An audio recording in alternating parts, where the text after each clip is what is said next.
G'day YouTubers, Spaceman AOS here. I'm just going to do a follow-up story about the opening of Tutankhamen's tomb. Because everything they're teaching you people today is all a lie. Alright?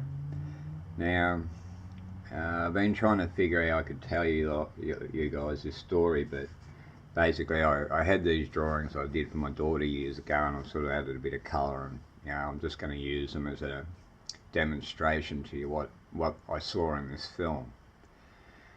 The reason the film was made, as I've said previously, is that basically back in the day when they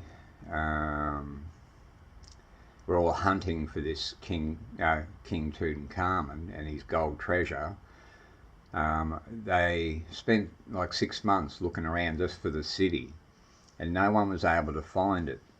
Not for 6 months anyway, when eventually one of the archaeologists had realised, well, they had a lot of landslides and shifting and that going on, and went further down the Nile, and of course they found the city. And when they found it first up, it was just a big flat plateau. There was nothing, just this flat land, but they discovered some artefact that led them to believe that this was the city they were looking for.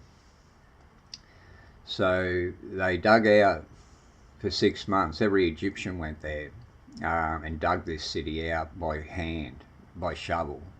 All right, and it was a big event in their day. Every week they would broadcast, the progress and things that they discovered, and which they showed in this film. But through that time, all the nations were getting concerned because they'd uncovered such a vast city, or part of this city, and still no one had found the tomb, and they were all concerned about who was going to find it and what secrets they would find. So they all agreed that whoever found it had to broadcast it live, okay, so no secrets could be kept. And so they then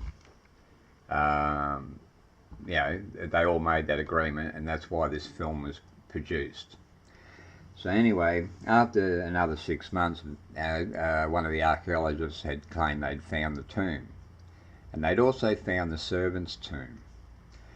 So they went to go and open up the king's chamber, but before that they talked about certain things, that they had discovered. And sorry guys, I'm just looking. So on the ground, when they dug it all back down to ground level, what they'd found was that all the grass started regrowing everywhere because it was exposed to sunlight and that again, right? So all this grass started growing, but when it came up, there was all these 2-metre wide tracks all over the place. And they wondered, like, were they street plans or something, and then they built the city, and they started mapping them out and that, but it wasn't making any sense to them. So they ended up flying up above it, and what they found was that they were actually pictures of insects. There was 4 of them, like this, there was a spider, the scarab beetle, the stick insect, and a scorpion. Now, they were baffled though, because when they flew over, these pictures were drawn in perfectly to scale, and they drew the spider with its 8 eyes. They thought, geez, they would have to have microscopes to know that, And they actually made a microscope up using a ring of copper wire and suspended a water droplet in it. And then they made a smaller ring of wire and a smaller water droplet above that, and showed you through it and showed you how you could make a microscope using water droplets. But then they wondered why the grass didn't grow. And when they tested the soil to find out, it turned out it was burnt with nuclear radiation. Alright? 6 metres down past all fertile soil, so nothing will ever grow there again.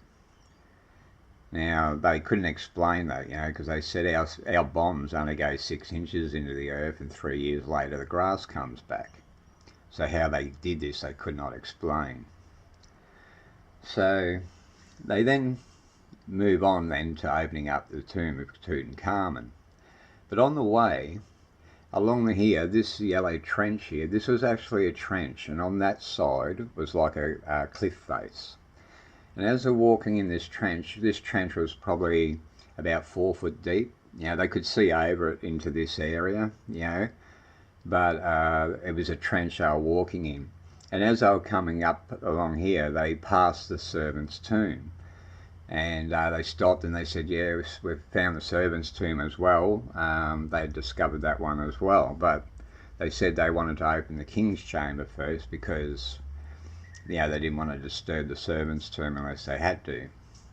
But straight up ahead, up here, was where the king's chamber was. Right? They could basically see it from the servant's chamber.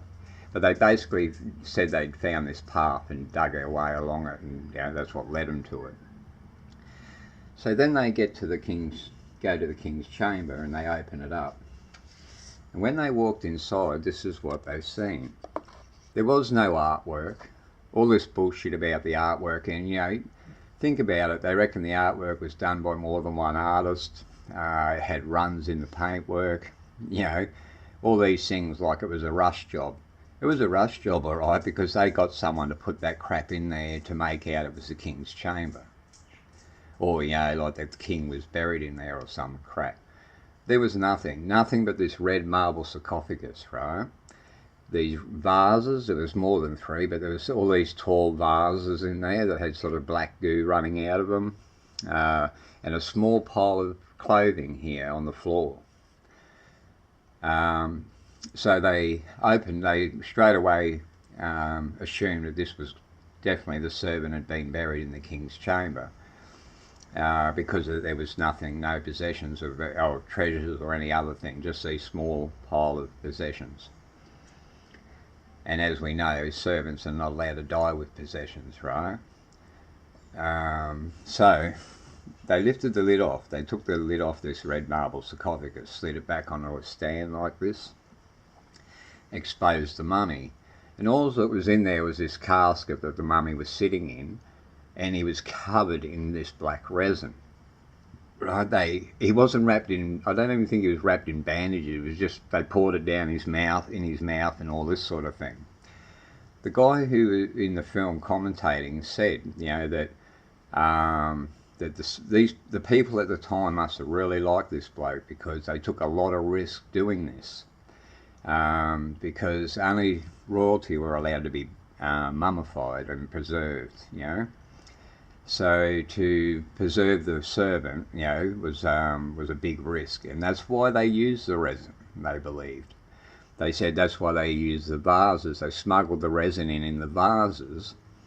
Once he was in the tomb, they poured the resin into his casket, and to try and do a poor man's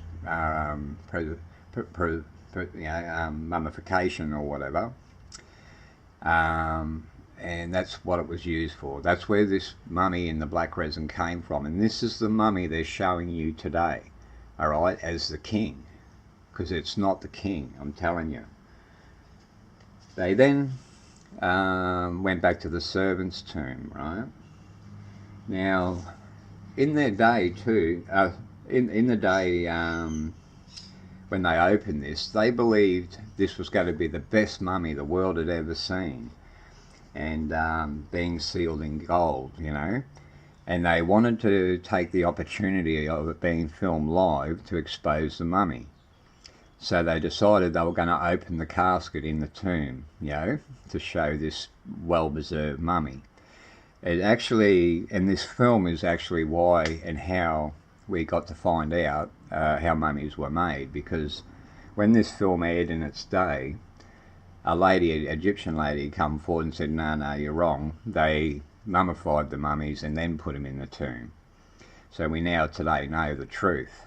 But anyway, when they went back to the servant's chamber and they went into the servant's chamber, they go inside and everything was like they show in the museum today.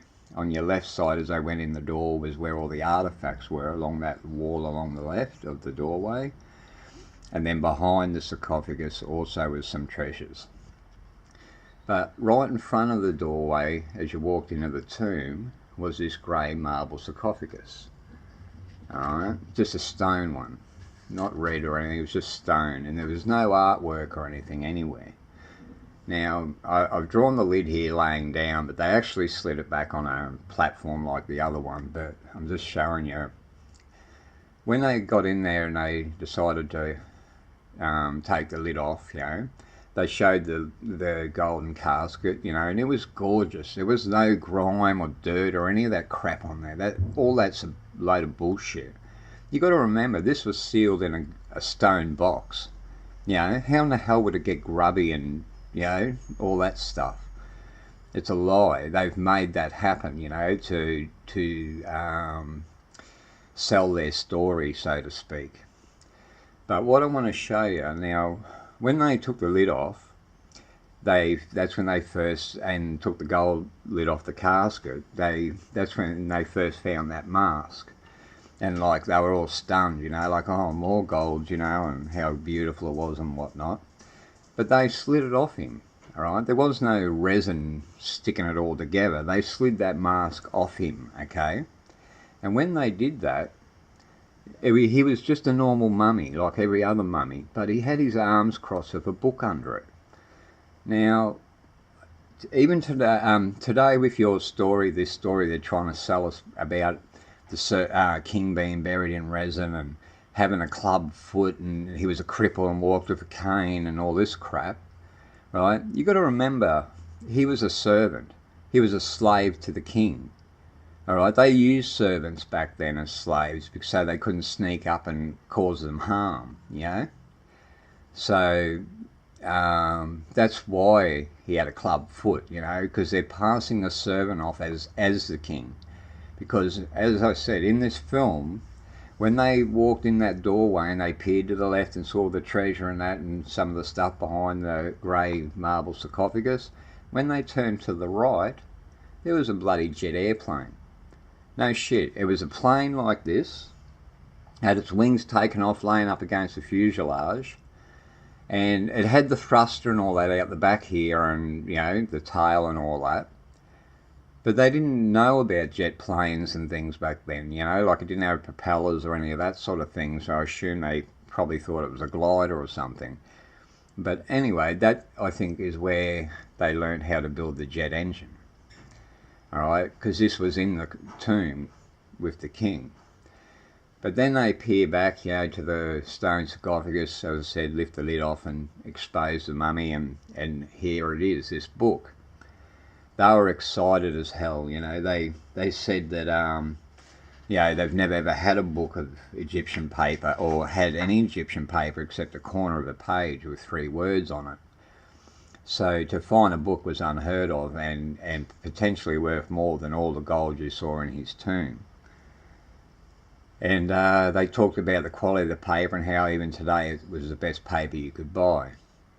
Now, when I was a kid, right, they did exactly the same thing as what you're all seeing today, where they added the skin back on the face and all that to show you what the mummy, what Tutankhamen would look like when he was alive.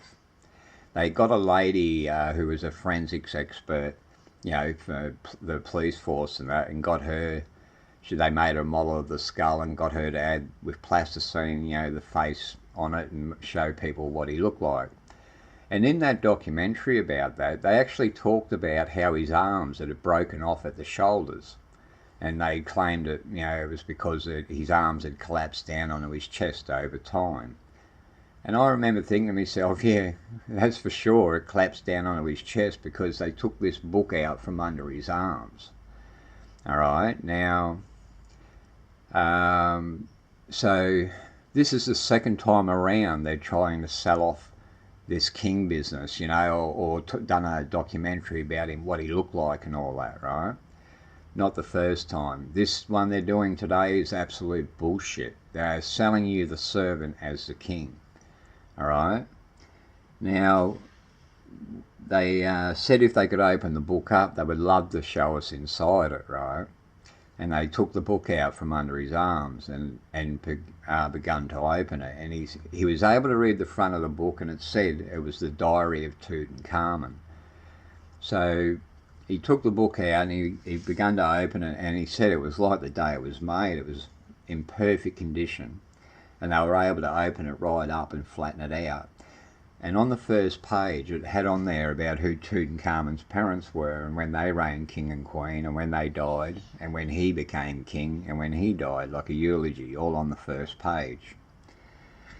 Well, then they open up the onto page 2 and 3, and across the page 2 and 3 was this. All right, now it across the 2 pages were the 4 insects that were drawn out. I haven't drawn the insects under these craft because it would be too complicated and hard for you to understand, but those 4 insects, right, had the pictures, were underneath all these crafts, and in the text it said that they were the landing pads that were,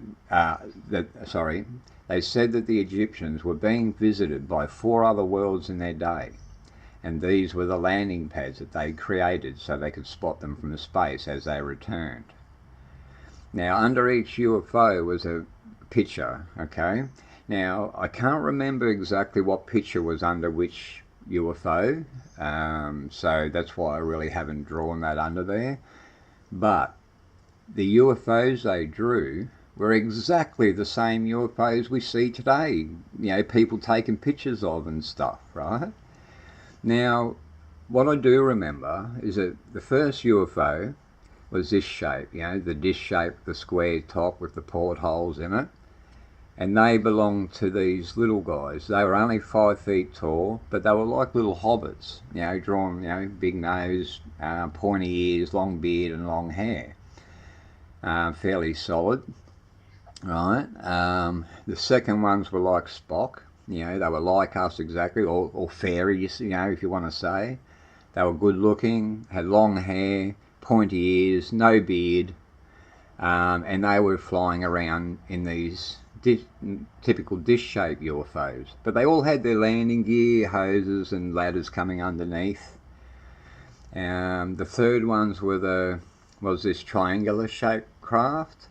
And they had a picture. Now, I've coloured these in, but none of them were coloured in except for these guys. And I think they did that to show them, you know, that they were like, I guess the supreme of them all, you know, the best looking. But there was a male and a female, and they were both drawn blonde hair, blue eyes, and these skin-tight blue suits on. And then there was the fourth craft, which we've also seen in our existence, is this dome, like an upside down dome with these 3 other domes underneath, right? And they had the grey aliens in it. But these grey aliens were 13 feet tall, okay? They weren't like the 4-foot ones we see today. And these 4-foot ones are probably the biological computers that they built to look after us, right? So I just wanted to get this out there because you're all being lied to. All right, they've swapped the bodies over in the caskets, and I even remember watching a video where a guy was claiming that about how he was responsible, worked on that, swapping the body over, and they originally said they were trying to chip it out, you know, the black resin to get him out of the sarcophagus, but they were concerned that they were going to damage something, right? And then eventually they'd figured out they could actually heat it up and then just pour it out, and that's how they did it.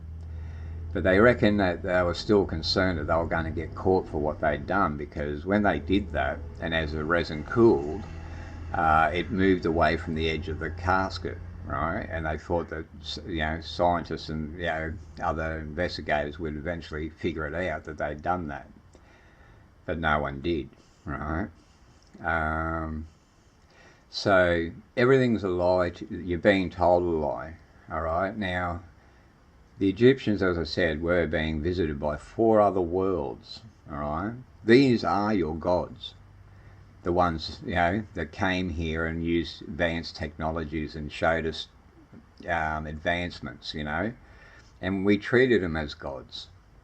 But they're not gods, people. They're just advanced people from other worlds. And you really need to start accepting that. Because how can any of them ever return and expose themselves to the world when all of you religious people keep thinking there's something else, you know what I mean? And keep on with your fairy tales, all right? Because they can't return while people are gonna flip out and not accept it. You know what I mean? But the proof's out there. I mean, fair income people, you only have to look around you to see that what I'm telling you is the truth.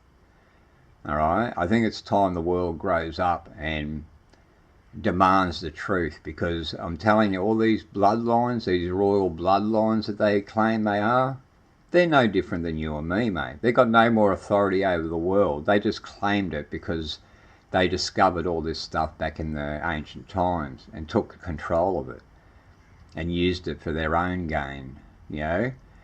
Religion was nothing more than a guide, like we have constitutions and stuff. It was meant to be a guide on how to live in harmony with one another. All right, but the governments are using it to justify their authority over the world and ownership of the all this stuff, you know. But they just want to position themselves as our slave masters. So when these people do return, they can rule over us as our rulers and not our leaders, okay? Nothing more. They have no right to do any of this stuff. All these people that claim that they are inheritance, or the people who belong to all these ancient ruins and things like that, that's a lie. All the people today found those ruins and made civilizations around them, but they don't belong to them, all right? We need to start waking up people to the truth and accepting it.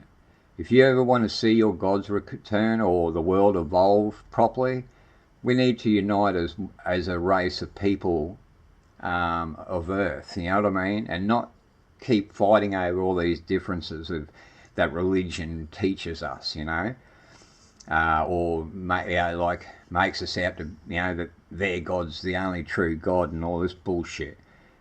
All gods on the earth were the same God, the same people going around teaching technology, all right? They were not gods. They were advanced people from other worlds. And it's time people grew up.